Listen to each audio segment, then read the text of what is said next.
welcome, and thank you for tuning in. You're listening to the Beyond 50 radio program. I'm Daniel Davis.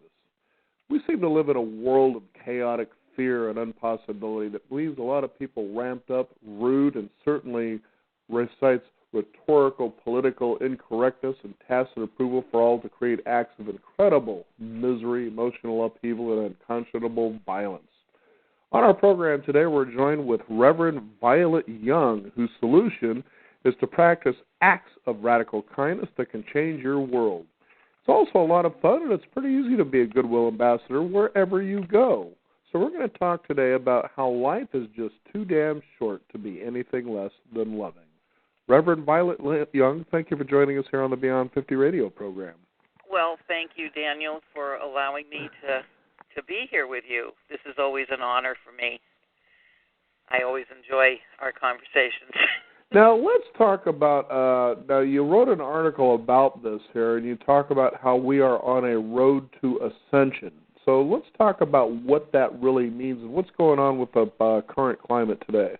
Well, the energy of the world is truly changing, and in energy language, ascension means we are rising. And as we rise, sort of like when you pour water into a hole and you want to get clean water, you pour it in and all the muck comes up from the bottom and rinses out. Pretty much that's where I see us. And so we're watching as the muck is getting washed away. And in the process of washing away, a lot of it has something to say about leaving. Right. Mm-hmm. So it's the process of ascension. And, of course, no matter what process we're in, it's always change, right? Right. And people fear change.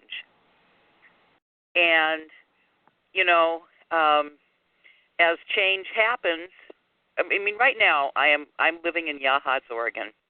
And right now, as I'm sitting at my desk, I am looking out the window at what used to be a plot of land that had a gas station on it, which closed a couple of years ago and has now been sold to the Dollar General company, who is now building a Dollar General in our little town of Yachats.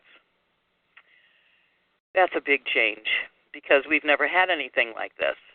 And while I'm not thrilled, we're going to have to learn to live next to it because, gee whiz, I don't have any choices. This is where Right. I've lived for almost 22 years. So I am working my way into acceptance. And the only thing I have come to understand that I have command over is my own feelings. And that's how I deal with change, because there's change happening everywhere, and it's all around us, and it's within us. And if we choose to fear it, we only make it worse. We need to recognize it and decide how we're going to meet that. What is our approach going to be? And my approach is life's too damn short to be anything less than loving. Right. There you go. You know, and as I was looking into your article, it was interesting because I think you kind of share an experience that many people have that cause at times us to be conflicted about what we think about situations. Your mother was very kind and outgoing, but on the other hand, you described your father as being bigoted, and he ran a store. And he didn't mind taking the money from these people, but in secret, instead of being grateful about it, he'd like to talk about these people of color, for instance. So that must have been really quite shocking at times and upsetting for you to grow up hearing that kind of thing. Well, remember, I grew up in the 50s. I was born in 1950. And at that particular point, race was very different in some ways than it is now. I mean, there was a lot of overt racism. We've now become a country where there's a lot of covert, although it's becoming more overt again. But even in the strides that we have made, as long as people fear each other just because of their differences, there's going to be conflict. And until people recognize that when you cut us, we all bleed, hello. Right. You know, I mean, it's the most very basic thing. And, you know, growing up in that environment always surprised me. I learned some very difficult lessons in that lifetime growing up with my family. And it was shocking to me because as a small child, I was nice to everybody. I mean, why not? People were nice to me. I was nice to them. I started my day wanting to be nice. And my mother really fostered that. I mean, when I talk about these things, smiling at people and talking with people and helping people, this is how I was raised. I was not raised to go, oh, you shouldn't talk to her because she's blah, blah, blah. On the other hand, growing up in that environment, there were 3 or 4 children that were of black kids in my class that we went through grade school all the way to high school. And they hung out together. I hung out with them at school, but we never went to each other's houses. You know, so what does that tell you? I was open with them, they were open with me, and there was still that barrier. Right. But, you know, I really saw my mother making efforts to be connected with people. And, you know, we watched TV endlessly because it was on and there was all the stuff going on, and I saw a lot on TV. And learned that wasn't where I wanted to be. I wanted to be nice to people. And I thought, gee, we could accomplish more in the world if we were nice to people, and if we recognize that everybody has the same needs. We all need to be loved. We all need to be fed. We all need to be cared for. We all need to be nurtured. What is with a society of any kind that doesn't recognize that? So in my own little way, that's what I do. And that's what I am hoping to help people see when they read the article. Now, you know, when you consider what we're talking about here, as you were saying, we all have pretty much the same needs, you know, the need to be loved, to be accepted, to be appreciated, you know, certainly. Mm-hmm. And you know how good you feel when somebody does that to you, mm-hmm. but yet why people find it so difficult to do it for others. When in fact, when you can create the habit that once that begins to happen and you do it from a place of authenticity, then you're going to realize just how enjoyable something like that really is. Oh, yes. I mean, you know, one of the best feelings there is in the world is knowing that you've done something nice for someone and how it makes you feel, let alone how happy they are. It's not rocket science.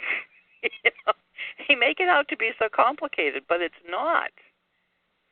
So, you know, that's why I talk about radical acts of kindness changing the world.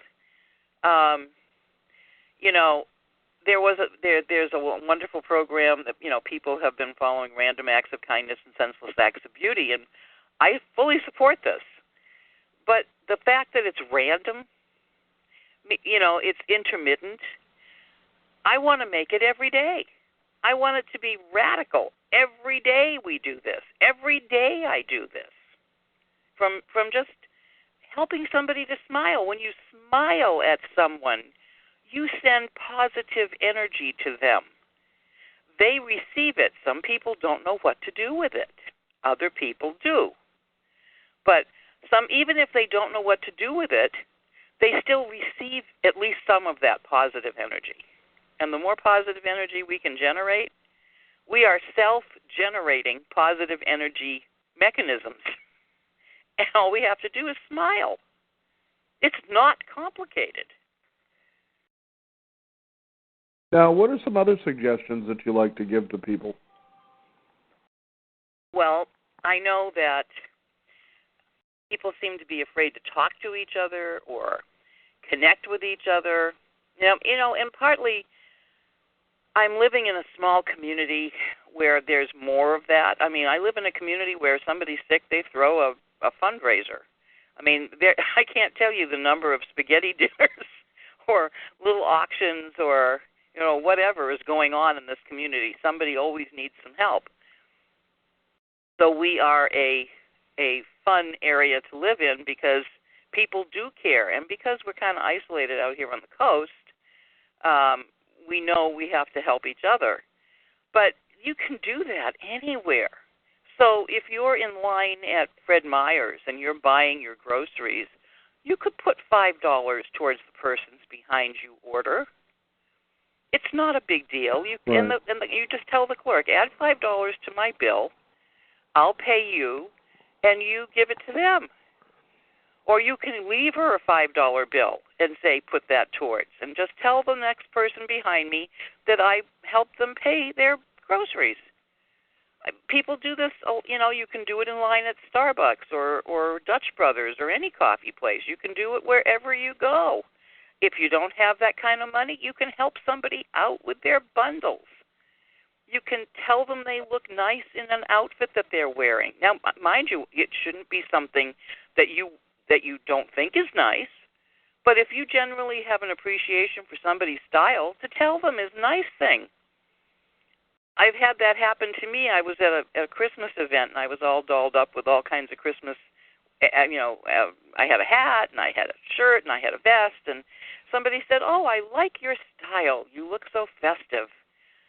How nice that made me feel, and how nice it made them feel. Isn't that a win-win? Right. These are not difficult. I mean, when I'm standing in line at the market and there are people with kids, I always engage with small children because little babies are the closest thing. I mean, they've just come here from the other side. Their eyes, you look into a baby's eyes, you see the universe in there.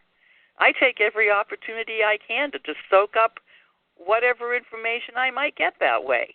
And I smile, and they smile at me. And I have people say, "Wow, my kid doesn't even pay attention to anybody. And look, he's smiling at you." Well, yeah, because I'm sending him a shower of positive energy. Right. Then the child goes, "Ooh, positive energy. I remember what this is." Mm-hmm. But that makes the parents happy. Mm-hmm. And the parents take a few moments to breathe and enjoy and have a communication. I'm a grandmother. I know what it's like to raise kids, especially on my own. I know you need to have 20 arms. I appreciate, wow, you're doing a great job with your kid. What a great job. What a beautiful family. And people just beam, and they enjoy that. And I enjoy being able to tell them. Now, I'm not going to say it if I'm looking at somebody that I don't feel that way about. I'm not being disingenuous here. I'm not going to go out and say, "Oh, that outfit looks great on you," if I don't think so. But I make it a point to see things in a broader view. I'm not keeping my head down to myself. I'm not cowering in a corner. I'm walking around with my head up, my posture straight, my eyes ahead, and connecting with people on purpose. Because when we lose that ability to communicate and humanize each other, it makes it much easier to do nasty things. And you certainly take a look at our political climate today, and that's certainly a mouthful for just about anybody, no matter what side of the spectrum you decide to be on. But I was watching all of this nonsense as I was working downtown in Portland, Oregon, with these, mostly they would say they were millennials, but having driven through or been going through downtown as regular as I was, it was a lot more than that as far as people who were protesting against the election of Donald Trump. And then these idiots, just like it was expected, decided, well, we're going to also start being destructive with people's business properties down there. And that's where it came from the beginning to the end. And then it was discovered, that of all these people that were protesting, they estimated more than 70% of them didn't even vote in the first place. And so now you got all these people down there. They're protesting the election of our President of the United States. They're basically tying up people who are going down there to work. And, they're causing all these problems here. And I'm thinking to myself, okay. So I started asking some real basic questions to these people. So what is it about Donald Trump that you specifically are upset and want to, have him out of office? And so I would hear things, well, for one thing, he delivers a lot of hate speech. Okay, so what can you specifically do that can end that? Okay, well, what else is he? Well, he's also a racist. What could you specifically do that could possibly end that? And I started just going at these people, and it didn't matter whether it was Hillary or Donald. It doesn't really matter who's president of the United States. They're still going to do what they do in government in the first place until we really hold them accountable. But the point is, you have to take action. So all these little outcries were just, to me, this is just me personally, what I was hearing was whimpering and whining that they were being picked on by a bully and there was nothing they could do about it because they were feeling this person was just too insensitive. And I'm saying, okay, so what can you specifically do about that? Because that's where the change always starts. And people, they get overwhelmed with change when they look at the problems and the size of the world. Mm-hmm. When all you have to do, as you're talking about here today, Violet, is you specifically find what you see to be a challenge and say, what can I contribute that can change this moment right here in front of me to make this world a better place tomorrow? Right. And it's certainly fair to say that as you practice what we're talking about, random acts of kindness, engaging in people in positive, enjoyable, and uplifting ways, one person at a time, that enthusiasm, that energy creates an inertia that just won't stop. That's right. And unfortunate, it goes the other way as well. And it seems we're caught up into that more often. When you take a look at these people, for instance, and I can't help but bring this up with social media, is that you hear all these people sniveling and whining about who our president is and how he's all that, but yet they're practicing the same poor habits in social media. Well, I'm going to go ahead and bully you because I can be anonymous and there's nothing you can do about it. Okay, but you're going to cry about the President of the United States. Is that how this works? This is called personal responsibility, Daniel. Each person is responsible for themselves in their own thinking.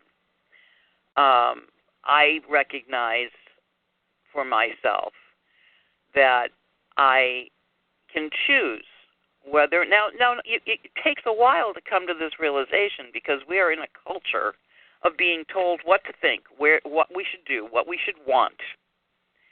And when you take away the wants and just have the basic necessities, like I said earlier, we all need love. We all need nurturing.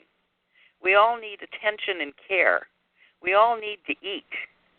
We all need a place to live. These are very basic necessities, but we get them completely covered up with, does anybody really need 3 Humvees? Right. Does anybody really need to live in a place that would house 40 families and call it their own? Does anybody really need this? No. That they have it because they can afford it and they want it. But once you've got all the stickers in the world, exactly what are you going to do with them? There's only so much time in the day. So if you own 60,000 cars, you're still only going to be able to drive one at a time. I at the age of 67 at this point, I have a long view of life. It's different than I was, when I was younger. On the other hand, when I was younger, I was still more focused on what the needs were of the people around me. And I never have felt that I was better than someone else. I feel that we are all equal, whether we have money or we don't. And unfortunately, the world makes, your worth is directly proportionate to your wallet and what's in it. And I believe that that's wrong. I've always believed it was wrong. Because each one of us is a valuable part of our group if people recognize it within themselves and amongst themselves. So for me, I understand that I am in command of myself. I can choose how I wish to be. And how I wish to be is basically what I stated in my article. I do caring, thoughtful acts like I breathe because it's what I choose to do and who I choose to be. That's who I am. And I have an extreme amount of patience, which shocks the heck out of me because as a kid I didn't. But I've learned patience. And I've learned the value of keeping my mouth shut. I have a dear friend who gave me a piece of information about a year ago that was never miss an opportunity to shut up. Absolutely. Mm-hmm. And I have used that as my mantra. So when I'm out in the world, I can choose. And that means I shut off my own negative self-talk as well. It gives me the opportunity to wake up and go, you're saying something nasty to yourself. Would your friend say that about you? No, then shut up. I remember the founder of NLP would say the same thing, Richard Bandler, and he would say, that's once in a while when your mind gets going, you just tell it to shut the up. Yeah, well, that's exactly what my friend said. Shut the, And I have found that piece of information, it makes people laugh, it makes people pause, and it makes people recognize that they're in command. Nobody's inside your head except you. Yes, you have all the words from all the people that you've ever heard, blah, blah, blah. But you're the one who needs to be driving your own bus and deciding where it is you want to stop, So, when I suggest to people that they do radical acts of kindness, it means the radical part is making yourself aware to do it daily. To put that as a forefront thinking point for yourself. When you leave the house in the morning, I wonder what cool, nice thing I can do for someone else today. Knowing that every nice, cool thing you do has a positive effect on yourself as well. It's a breeding ground for positivity. And in our world where there's so much negative everything, it behooves us to just keep doing this, because eventually the goodness will prevail. You bring up something, too, that I think is very valuable to see as an insight here. I remember physicist Eric Braden, I think. Michael Braden. Anyway. He was talking about how whenever you decide to make a conscious choice to take an action on someone else, you've automatically already done that to yourself. And in understanding, this is just a law of energetic physics. It's inevitable, So you can see how the more upset, for instance, people who hold grudges against other people who have allegedly done harm to them, whatever that may be. So they feel, I'm not going to talk to this person when I go, especially if you have to work with them. And so they decide, I'm going to hold this grudge. But look at the energy that it takes for you to do that. Yeah. How long is it going to take before you're satisfied that you feel that somehow you have silently punished this person enough that you feel vindicated? Right. Versus just simply talking to them and say, what you did here kind of bothered me, and this is why. And then realize that sometimes, in most cases, people aren't thinking about you as much as you think they are. That's right. And to catch them where they finally go, I didn't realize I did that. Then you get the apology, and you see how much better you feel just by reaching out in the first place.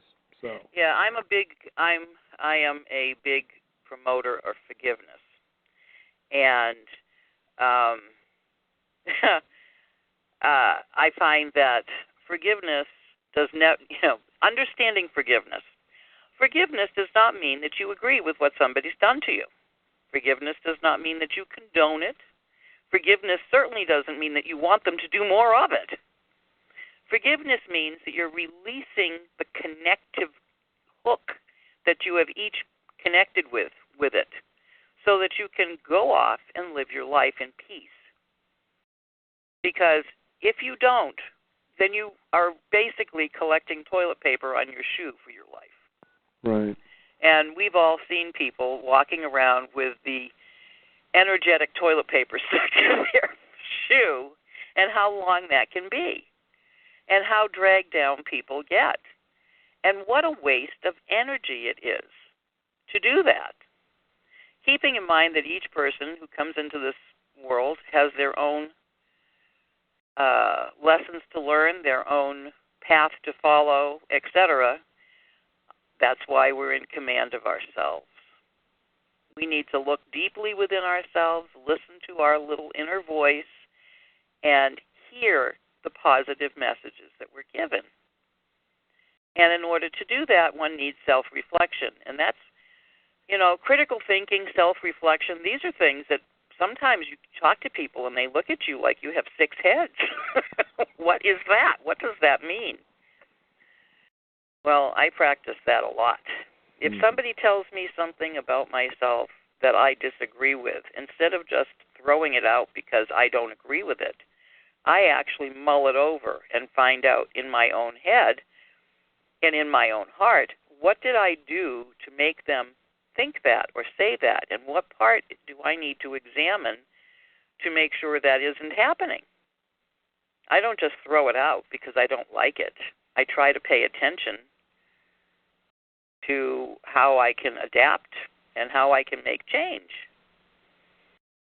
So, it's not something that's easy, but it is important, and forgiveness is one of the most important things you can do. And, I sent you the program for my event, with the Pathways to Transformation event, and in there's a poem that I wrote called Change. May I share it? Sure, please. Change is just change and nothing more. If you mix change with fear, it shuts the growth door. Discover you're worthy of change without fear. Following your bliss is what brings God near. Discover your worth, and you can uncover the strength to take risks and be like none other. And I know when that was given to me all at once, I wrote it down. I didn't mull over it. I just did. It just came out. And I've had it in there because people fear change so much. I'm, like I said, not happy that there's a Dollar General going in next door. But I'm not going to spit on them. I may not shop there, but I have to allow because it's there. And I will learn to live next door to it because there it is. And I'm not going to move. I've been here longer, and I love my home. It's really important to remember that we're in command of how we choose to think and be. And if you allow fear to overtake us, we panic. We run like cows running over a cliff. Or we can decide to not do that and see the goodness in people. Now, Violet, I'm curious for our listeners out there, as we're just about out of time here, how can they find this article? What's the way to get a hold of it so they can, enjoy it? Well, the Pathways to Transformation event is happening next weekend, the 5th and 6th in Yachats, and the programs will be available on hand there in Yachats at the Commons. And it's also available online at my website, which is chucklingcherubs.com, www.chucklingcherubs.com. Well, very good. Violet, thank you so much for joining us here on the program today. I feel better already. Well, Daniel, just go out and smile at somebody. Help somebody carry a bundle, open a door, hold a door, say how nice they look in their outfit, smile at their baby, and do it every day. Absolutely. Take 2 in the morning. Absolutely. Violet, thank you so much for being on the program today. Thank you. Have a great day. You too. Bye. We want to thank you, the listeners out there, for tuning in as you're learning to smile and share that positive energy with others. Another direction you can take is reach out and find us at beyond50radio.com. That is the number 50. We do encourage you to sign up for our weekly e-newsletter. That way you can spread some goodwill, cheer, and information to others so they've got something to smile about as well. I'm Daniel Davis. Thank you for tuning in. This is the Beyond 50 radio program, and remember, live your day past halfway.